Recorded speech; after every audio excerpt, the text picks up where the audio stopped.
नमस्कार, बहुत बहुत स्वागत है आपका। इंडिया न्यूज देख रहे हैं आप, मैं आपके साथ अर्पिता सिंह। बात करेंगे मिडल ईस्ट में चल रहे युद्ध को लेकर। जहां मिडल ईस्ट में जिस तेल के लिए जंग चल रही है, अब वही तेल समंदर में बहाया जा रहा है। फारस की खाड़ी में ईरान के खार्ग आइलैंड के पास बड़ा तेल रिसाव देखा गया। सैटेलाइट तस्वीरों में समुद्र में फैला तेज तेल जो है वो साफ तौर पर नजर आ रहा है। रिपोर्टर्स के मुताबिक ये रिसाव अमेरिकी प्रतिबंधों और हॉर्मुज में बड़े तनाव के कारण हो सकता है। समंदर में तेल करीब 51 वर्ग मील से ज्यादा इलाके में फैल चुका है। अनुमान यह है कि 3000 बैरल से ज्यादा तेल पानी में बह गया है।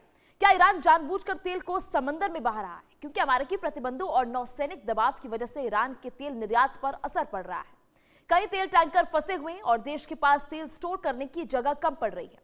इसी कारण यह आशंका जताई जा रही है कि एक्स्ट्रा ऑयल समुद्र में छोड़ा जा रहा है। क्या हॉर्मुज पर ईरान की जिद उसके गले की फांस बन रही है? क्योंकि तेल कुएं को अचानक बंद करना आसान नहीं होता। इससे पाइपलाइन जाम हो सकती है या तेल भंडार को नुकसान पहुंच सकता है। अब ऐसे में ईरान क्या सरेंडर करेगा या फिर तेल को ऐसे ही समुद्र में बहने के लिए छोड़ देगा? इसी मुद्दे पर आज हम खास मेहमानों के साथ चर्चा करेंगे, जानेंगे कि आखिर किस तरह से समझौते को लेकर जो है दोनों पक्षों द्वारा बिल्कुल भी जो है फिलहाल किसी भी तरह की चर्चा करने को कोई भी तैयार नहीं है। लेकिन नुकसान जो है दोनों झेल रहे हैं, चाहे वो सैन्य बल का नुकसान हो, चाहे वो आर्थिक नुकसान हो, चाहे वो तेलों का नुकसान हो।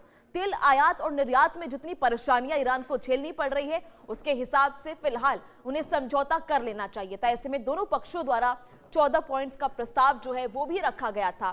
फिलहाल इन प्रस्तावों को लेकर चर्चा किसी भी तरह से होती हुई दिखाई नहीं दे रही। हालांकि कई दौर की वार्ता जो है इस्लामाबाद में भी हुई थी, लेकिन फिर भी उस वार्ता का किसी भी तरह से कोई हल नहीं निकला। चलिए, वहीं इस चर्चा में जुड़ने के लिए हमारे साथ आज पूर्व वायुसेना अधिकारी कैप्टन श्याम कुमार हमारे साथ मौजूद है। श्याम जी, बहुत बहुत स्वागत है आपका इंडिया न्यूज पर। सबसे पहले मैं आपसे यही जानना चाहूंगी, किस तरह से दोनों पक्षों द्वारा जो है वो हट जो है रखी जा रही है, बिल्कुल जो है कोई समझौता करने को तैयार नहीं है। ऐसे में काफी ज्यादा आर्थिक नुकसान भी हो रहा है और तेल को यूं बहाना पाने में किस तरह से देख रहे हैं आप इसको? धन्यवाद अर्पिता, जय हिंद, सर्ववर्ण। एक छोटा करेक्शन, मैं इंडियन नेवी से हूं और कैप्टन श्याम कुमार, तो मैं चाहूंगा थोड़ा करेक्शंस करा दें आप स्क्रीन पे। जी, कहने के बाद थोड़ी गहराई से इस बात को देखता हूं मैं। खर्ग आइलैंड आप दिखा रहे हो, नॉस्टैल्जिक फील कर रहा हूं मैं समुद्र को देख के। मेरे जो वॉर का आकलन है और आपके न्यूज चैनल पे या जो लगातार मैं कहता आ रहा हूं कि अमेरिका ने एक बड़ी सोची समझी नीति के तहत इस जगह पे अपने आपको लाया है। और 12 दिन के युद्ध के बाद जब वो रुका था तो कुछ सोच समझ कर रुका था।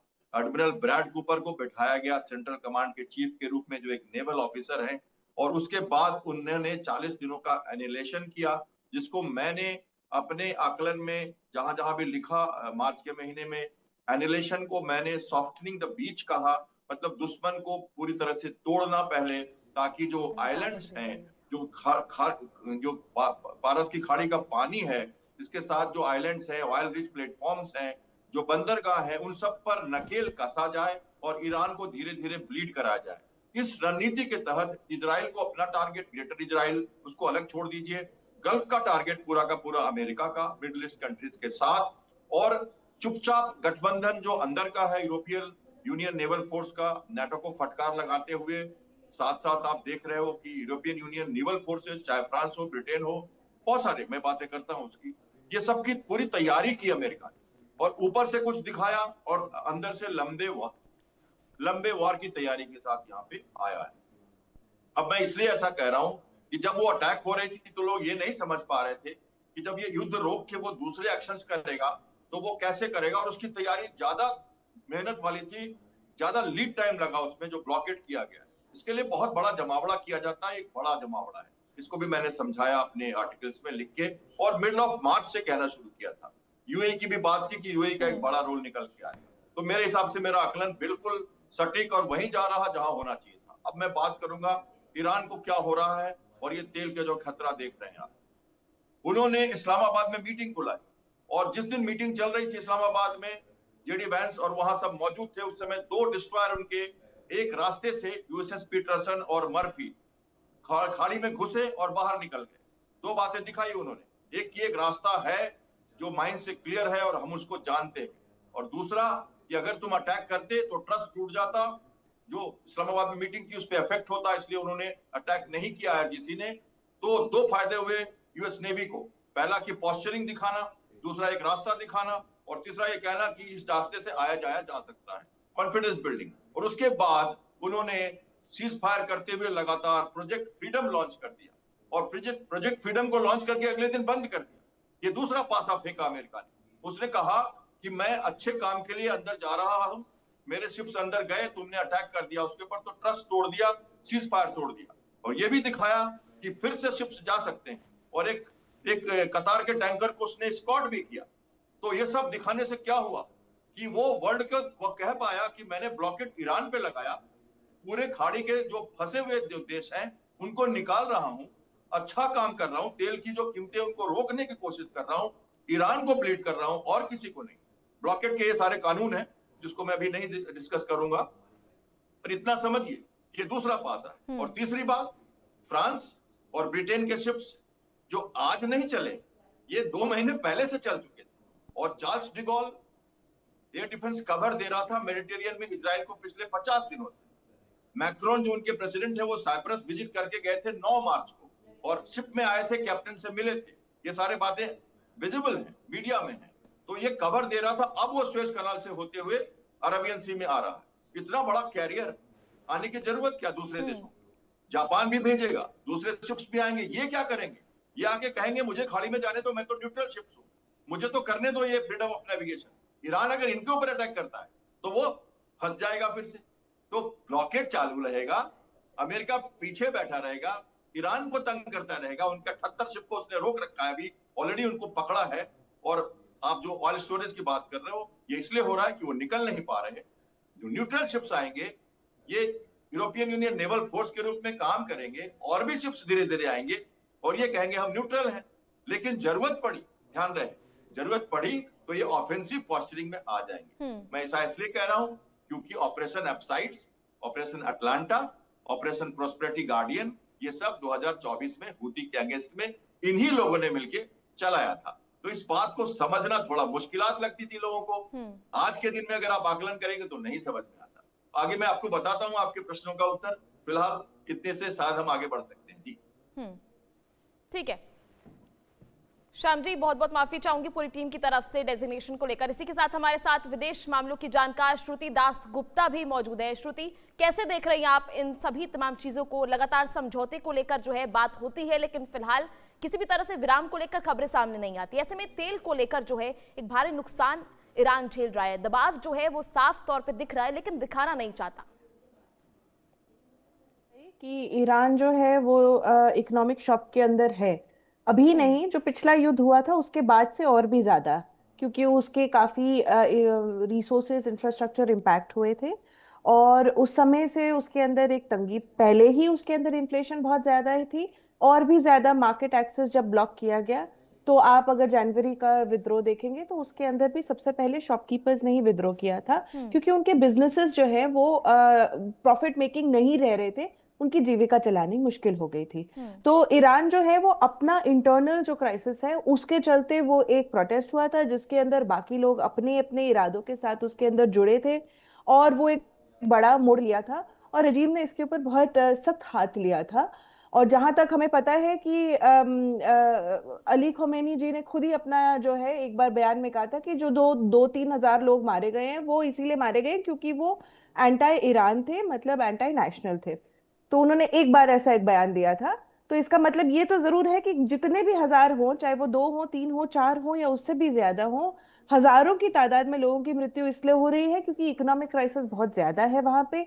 बेसिक एम्यूनिटीज पहुंच नहीं पा रही है। इंडिया अपनी तरफ से भी मेडिकल एड पहुंचाने की कोशिश कर रहा था अब तक, और बाकी देश भी अपनी तरफ से फूड सिक्योरिटी वगैरह पहुंचाने की कोशिश कर रहे हैं। पर इसका प्रॉब्लम ये है, जो आप अभी ऑयल डंपिंग की पिक्चर्स वगैरह दिखा रहे हैं, कि जो आपका क्रूड ऑयल है उसको आप वो कोएगुलेट कर जाता है, जैसे खून जम जाता है बाहर आने पे, वैसे ही जो क्रूड ऑयल है वो बहुत समय तक रखा नहीं जा सकता है। वो कोएगुलेट करना शुरू हो जाता है, मतलब वो गाढ़ा हो जाता है और यूजेबल नहीं रह जाता, रिफाइनेबल नहीं रह जाता है। तो इसकी स्टोरेज की कुछ टेक्निक्स होती हैं, और जब आपकी स्टोरेज कैपेसिटी भर जाती है तो आपको डंपिंग के अलावा कोई और आपके हाथ में कुछ रह नहीं जाता। आप एक्सट्रैक्ट करना भी बंद नहीं कर सकते हैं उसको, क्योंकि आपकी जो पाइपलाइंस, आपने ड्रिलिंग की पाइपलाइंस डाल रखी है उसके अंदर भी वो जम जाएगा, वो पूरा प्रोसेस आपका जो है वो स्थगित हो जाता है। तो आपको फिर नया ऑयल वेल ड्रिग करनी पड़ेगी, चाहे उसी पॉकेट को एक्सेस करने के लिए, पर वो एक खर्चा आपको फिर उठाना पड़ेगा। तो एक बार जब फ्यूल लाइन ले कर दी जाती है तो उसके अंदर कंटिन्यूस फ्यूल चलते रहना चाहिए, बड़ी मात्रा छोटी मात्रा उसको आप चेंज कर सकते हैं पर बंद नहीं कर सकते। तो जो ऑयल डंपिंग आप देख रहे हैं, जो बार बार ईरान के जो वेसल्स है उनको वापस भेज दिया जाता है, आप अगर देख रहे हैं कि बेचने को नहीं मिल रहा है, एक्सेस नहीं मिल रहा है, जबकि अनऑफिशियल सोर्सेज से और ओपन सोर्स मीडिया से हमें यही समझ में आ रहा है कि पाकिस्तान की तरफ से कुछ 4 road based and rail based तरीका उन्होंने अपनाने की कोशिश करी है कि ये क्रूड वहां से जा सके। पर वो इतना, क्योंकि वो इतना कॉमनली यूज नहीं था, वो शायद इतना डेवलप्ड भी नहीं है, वो 4 रूट्स। तो ईरान का जो क्रूड है उसके पास कोई ऑप्शन नहीं है उसको डंप करने के अलावा, क्योंकि वो उसको स्टोर नहीं कर सकता है। अब डंप्ड फ्यूल जो है उसके 2 प्रॉब्लम्स है। एक तो दुनिया का लॉस हो जाता है कि भाई आपका जो दुनिया को चाहिए सब मांग रहे हैं, हम मांग रहे हैं, पाकिस्तान मांग रहा है, श्रीलंका मांग रहा है, कोरिया मांग रहा है, जापान अपने एक्सटेंडेड रिजर्व्स के अंदर पहुंचा हुआ है, चाइना में लॉकडाउन चल रहा है इस बात को लेके। तो आप अगर देखेंगे तो पूरी दुनिया को ये क्रूड चाहिए, पर ये क्रूड मिल नहीं रहा है, ये वेस्ट हो रहा है। तो एक natural resource, non renewable resource जो है वो वेस्ट हो गया। दूसरा जो है ये जो डंप किया गया है ये वहां की इकोसिस्टम को भी बिगाड़ देता है, टॉक्सिक कर देता है उसके स्ट्रेट्स को जहां पे आप ये डंप कर रहे हैं। वहां की जो इकोलॉजिकल साइकिल है जहां पे आपकी मरीन्स चल रहे हैं, बाकी सब चल रहे हैं, उसको भी हानि पहुंचती है। और ये क्योंकि ये बड़े महासागर में जाके मिलता है तो इससे जो शॉक पैदा होगा डंपिंग से, ये सिर्फ वहां पर्शियन गल्फ में नहीं रह जाएगा, इसका इफेक्ट आपको बाकी जो है गल्फ ऑफ ओमान, बाद में अरेबियन सी में फैलता हुआ भी नजर आ सकता है अगर इस तरह से कंटिन्यू किया। तो आप एक नेचुरल रिसोर्स को, आपके पास कोई ऑप्शन नहीं रह गया, ईरान को वो डंप कर रहा है, तो वो लॉस तो खा ही रहा है, उसके ऊपर से और लॉस खा रहा है। तो इकोनॉमिकली ईरान की जो पोजीशन है वो इतनी स्ट्रांग नहीं है इकोनॉमिकली, पर पॉलिटिकली वो तैयार है। अभी उन्होंने कुछ देर पहले एक मैसेज निकाला है कि फाइनल स्टेजेस ऑफ वॉर के लिए आप तैयार हो जाइए। तो ये मैसेज का मतलब क्या है कि उन्होंने जो 10 पॉइंट जो वापस 14 पॉइंट जो उन्होंने जमा करे उसके बदले में फिर 10 पॉइंट आए यूएसए की, जो पाकिस्तान के थ्रू उनको कन्वे किया गया, उसके बैठ के ऊपर उन्होंने विचार विमर्श किया है। और विचार विमर्श के बाद उनको समझ में आया कि ये हमारे लिए बेनिफिशियल शायद नहीं है, जो हमसे मांगा जा रहा है वो हमारी स्ट्रेटेजिक सॉवरेनिटी, हमारी ऑयल सॉवरेनिटी, इन सबको क्वेश्चन करेगा। तो इस सब के चलते उन्होंने डिसाइड प्रोबेबली ये किया है कि हम इसको एक्सेप्ट नहीं करेंगे, और ये non acceptance is equal to rejection. मतलब उन्होंने ये एक्सेप्ट ना करना, मतलब उन्होंने पीस का जो है शांति का समझौता को रिजेक्ट कर दिया है। इसलिए डोनाल्ड ट्रंप भी वहां से कह रहे हैं कि आप कितने सालों से उनके साथ पीस करने की ट्राई करते रहिए, चाहे इक्वल अनइक्वल टर्म्स के अंदर, ईरान हमेशा धोखा देता है। और ईरान यहाँ से कह रहे हैं कि हम तब तक सांस, अब ये फाइनल स्टेजेस ऑफ वॉर में आ गए हैं कि अब हम यहाँ पे एक भी अमेरिकन एसेट को इस खाड़ी में नहीं ऑपरेट करने देंगे। तो ये थ्रेट जो है सिर्फ अमेरिका के अगेंस्ट नहीं, हॉर्मोज के अगेंस्ट नहीं, वो उतने सारे अलाइड पार्टनर्स हैं जो जिन्होंने अमेरिका को अपना भूमि को यूज करने दिया है, अपने एसेट्स को यूज करने दिया है। आपके पास वापस आऊंगी। इसी बीच श्याम जी, आपसे जानना चाहूंगी, क्या ये जो स्थितियां बनती नजर आ रही हैं ईरान के द्वारा, ये जो स्टेप्स लिए जा रहे हैं, ऐसे में क्या सैन्य दबाव की स्थिति भी बढ़ रही है? ऐसे में क्या किसी तरह का संदेश जो है ईरान देना चाहता है?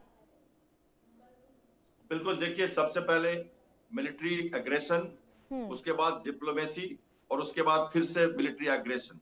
तो ये शांत युद्ध है, काम एंकर है। एक आर्टिकल लिखा मैंने, काम anchor, pivoting boots on ground to anchor on ground. एक और आर्टिकल लिखा मैंने, catching Iran by jugular when.